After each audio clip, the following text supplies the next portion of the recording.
Let me have a Diablo sandwich, a Dr. Pepper, and make it fast. I'm in a hot dang hurry. My story is the story of a man who starts off at the bottom and with a bit of hard work continues along the bottom and finally ends up at the bottom. Hey, this is Classic Cars and Comics. Thank y'all very much for watching. Like, comment, subscribe. Let's roll.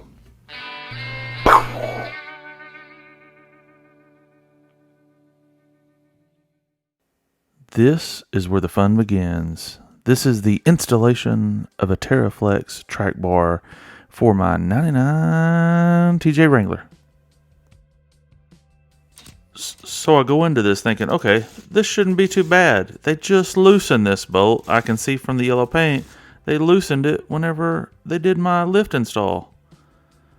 So leading up to this next video, about 12 to 18 hours has elapsed. I've been hitting it with penetrating oil, trying to get things to loosen up. Here's the bane of my existence right there. And there's not really a great way. You got a little bit of access up there, but right in there is where it's causing all the problems.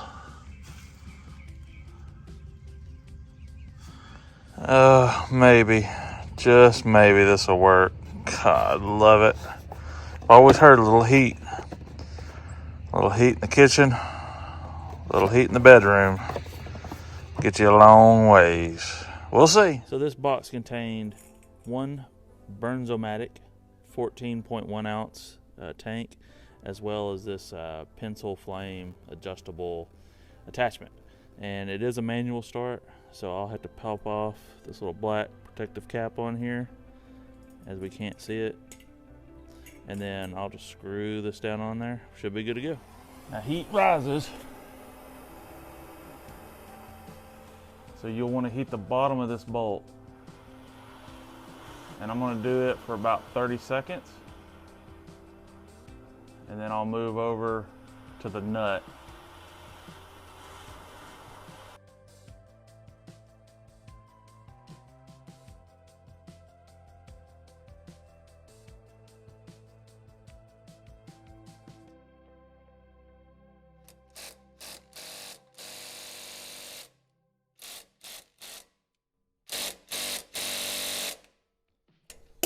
Nada.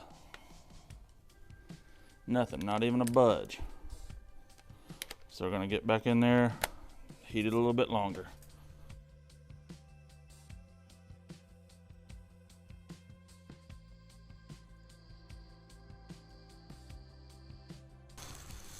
Alright, try hitting it with some power again.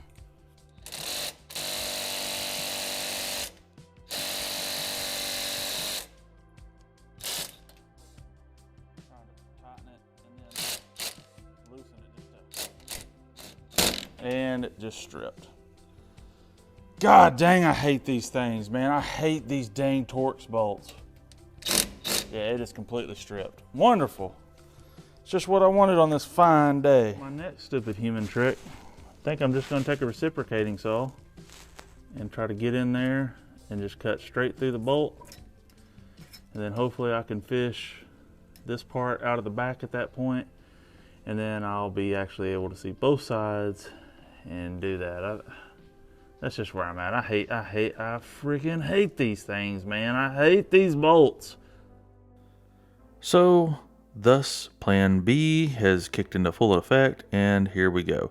There's some learning that is about to occur. I tried a short blade earlier that's not videoed. That didn't seem to work. Then I was like, well, maybe let's try this longer blade.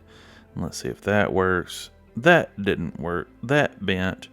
And then I went back to some other blades, and that was just like a continual punch in the face. I was able to get through the like that rubber bushing. I was able to saw through it and sort of see that I was hitting the bolt, because you don't have a whole lot of room. Anything thicker than a reciprocating saw blade would not have fit in that crack that I showed y'all earlier. So I continued just to work away on this, work away on it, and figured out, you know what? I feel like I'm just peeing in the wind here. I've got to just stop. Let's look at some other options. Okay, here comes another wonderful plan. And let's see if this will cut it out of there.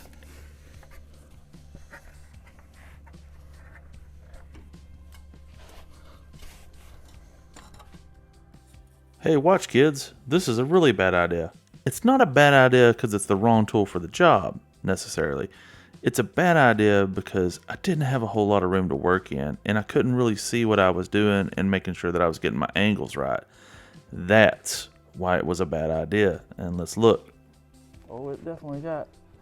Oh, no. Okay, that's stupid. That's stupid. Don't do that. Don't do what I just did, because you're blind on this hole. Dadgummit! I just keep getting stupider.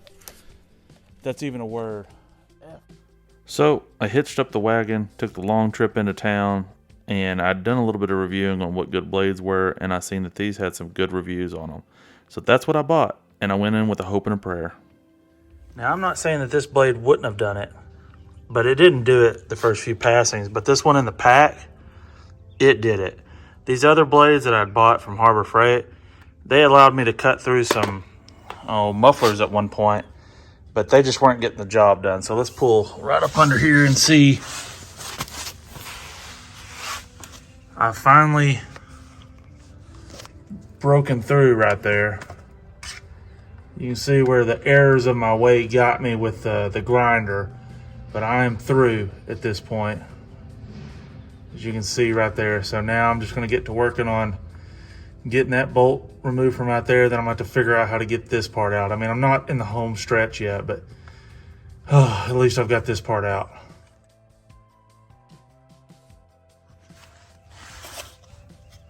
So here's the bolt. There's the hole. And now I just got to get this little tab pulled out, because now I knew this might be a problem of having the excess part of the bolt in there, but it was just it's a risk I had to take because I didn't have any other options. I had options, I didn't want to take them. So I'm going to continue finagling this and see if I can get this to come out, but I probably need 2 hands to do that.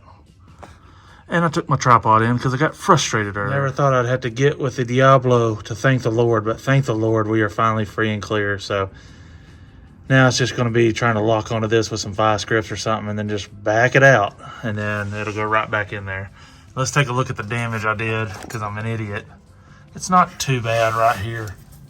I was afraid that, if I can get focused, I was afraid that was going to be a little bit worse right there, but it's not all that bad. Let me change real quick. So that's not all that bad. I thought I was afraid for the worst, but I'll probably put some spray paint on that just to keep it from rusting, get in here and clean on some stuff. But that's where we're at as of now. And now let the rest of the process continue. It'll be a little bit of a tedious process, but you can already see I backed it out a little bit. I put this in the vice grip so I don't damage it. And then I'm just loosening and tightening, getting a little leverage out here.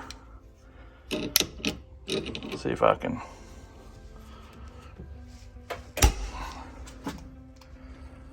Show you what I'm talking about.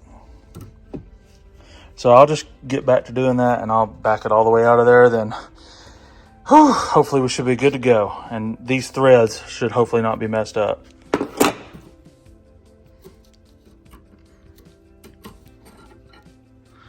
Oh, you son of a gun.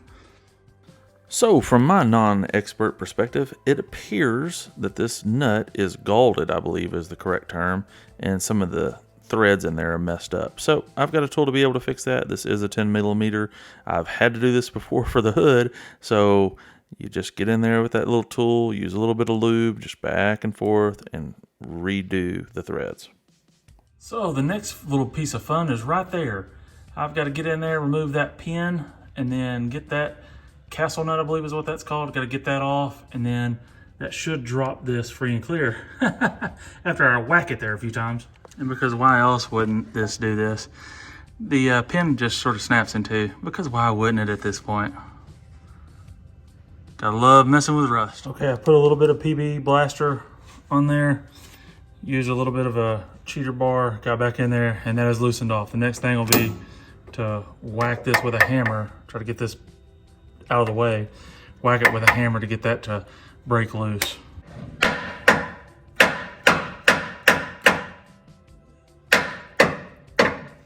Okay, so I just kept whacking with a big hammer right here, and that's finally, as you can tell, it has dropped. And now I'll just take that nut off the top, and we should be free and clear from the old one. Okay, so there is the new versus old, and it's time to start getting the new one installed. Okay, so the first thing that you're going to do, you're going to get this side installed first. That's the easiest side. Now, we haven't greased that yet, but you got to get that side in first. The next side you're going to do is this side right here. Now, this just takes some, twisting back and forth just to make sure that you've got the eyelet, everything is matched up. So it'll take some twisting, turning like I'm doing right here to make sure that everything's lined up. You see right here, it's just a little bit off. I don't want to run the risk of not having that right. So I've got to take it back down, twist it a couple times, and make sure everything lines up perfectly. And once I see that it does, I should put some anti-seize on here, slide it back through the hole, and then we should be all good to go. Okay, so the next thing is, like I said, I'm going to get the anti-seize out. You can see all that silver over everything because I've played this game before. I retighten up all these bolts. I've got that one tightened. You can see the gray up there from the anti-seize. I know there's a good chance that I always might have to go back here. I don't want to have to go through this again, so that's why I put the anti-seize on there. I also had to buy a grease gun from Home Depot so that I could grease the fitting that come with the new part. And then I also use that opportunity to grease a couple other fittings as well. So Dizzle said, just push this over the nipple, if you will. Just push it up over there, and then you should be able to pump. Now, he said on something new, he suggested about 10 pumps right here. So that's what I do. I think, let's see, 3, 4, 5, 6, 7, 8, 9, 10, 11. Oh, what a failure.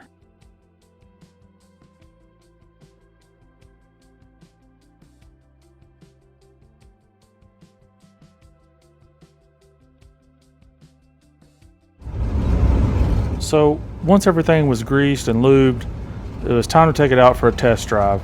So that's what I'm doing right here, trying to make sure everything's tracking properly. It's not pulling too hard to one side or the other, and it's just a nice, smooth ride. So loud. So, maiden voyage, everything looks to be working out well. Everything is still bolted where it should be. That's good. That was a booger, but we got that taken care of. Got those tightened down. This worked out really well. This went on really easy. Have no complaints about, once I finally got past that one part, no complaints about getting it done. So there we go, that's gonna be a wrap. Forgot to show y'all this before I took my maiden voyage. You want to find a common place in here that you're going to measure, and you want both tires to stick out at the same length, okay? So 14 on one side, 14 on the other, 13 3/4 on one side, 13 3/4 on the other, or very, very close to that. You don't want 13 on one side and 16 on the other, okay? You have not centered your axle at that point. So that's what I'm measuring for. I'm trying to center that axle. This was a pretty seamless process once I got that bolt out. But thank y'all very much for watching. Please ask any questions that you may have. I'll do my best to answer them. I'm not a mechanic. I'm not an expert. Just a normal guy trying to work on his Jeep. Love y'all a long time. Like, comment, subscribe. Hit that thumbs up button, man. It's not going to hurt you. Just give it a good stern smack. That seems to be in style these days. Just slap that like button.